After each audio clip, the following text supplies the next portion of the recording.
While delivering the end-of-year national address in Rachtura on the last day of the year 2024 Tuesday night, the President of Uganda, Museveni, issued a directive to police and the judiciary banning police bonds for implicated criminals, whose trial is ready, urging that releasing suspected criminals back to the communities has contributed to rampant criminality, especially theft. However, there is rampant stealing of cattle, goats, etc., and the soft handling by the police and the courts of such criminals through giving them police bonds and court bails.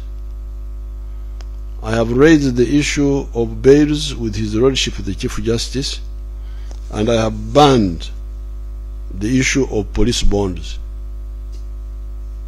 Any police personnel that gives a police bond to a village thief when the case is ready for trial will be held fully accountable. This drew mixed reactions from the general public, human rights activists and political actors who viewed it as a direct disregard for constitutional rights. You cannot come out that in the end of your report, now you're telling me that you are banning a police bond.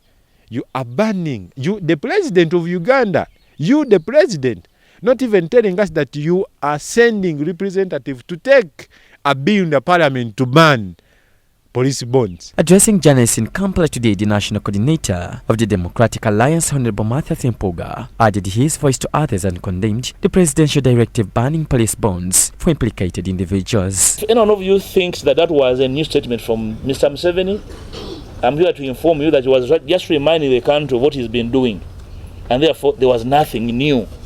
And therefore, for us at the DA, part of our resolve in the next couple of months and subsequently is to make sure that such impunity and abuse of processes of court and state is stopped. As the country gears up for the upcoming 2026 general elections, Mpuuga says he will continue to push for electoral reforms to enable the country to hold consequential elections characterized by peaceful transition of power. He added that politicians should stop backing at each other and instead talk to address the fears of those who are supposed to hand over power. I have had politicians vowing to crush each other.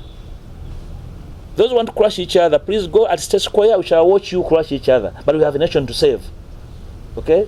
If you want to go for to box, can box. But for our country, we are making very clear demands. So in our agenda, the first one is to go for key constitutional, electoral and administrative reforms. I have spoken about that.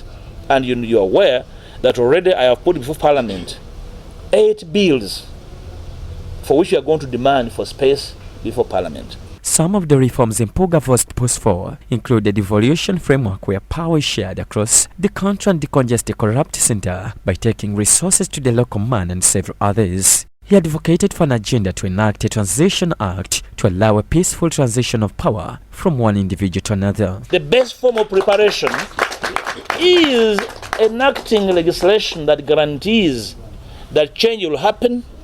It will not happen at your behest. It will happen because citizens demand for it and desire it. And therefore, there must be a legal regime that midwives that transition.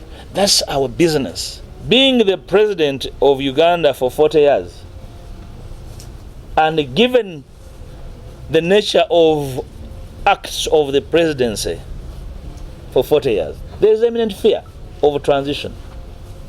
Can we, as a people, have a conversation on the nature of safety nets, privileges that can obtain, immunity that can obtain to the presidency, and immediate actors around the presidency? He also hinted on the plan to expand the current parliament by 50 members, calling it a crime against the citizens of Uganda. He called for discussions to be directed towards downsizing Uganda's August House. I want to inform the country that there is an ongoing process to enlarge parliament with an additional 50 members of parliament. Sure.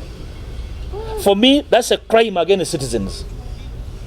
So can we have a national conversation as to how this parliament can be downsized? So when we discuss devolution, we cannot be discussing devolution and expansion in the same statement. John Baptist Ahunza, Church of Uganda.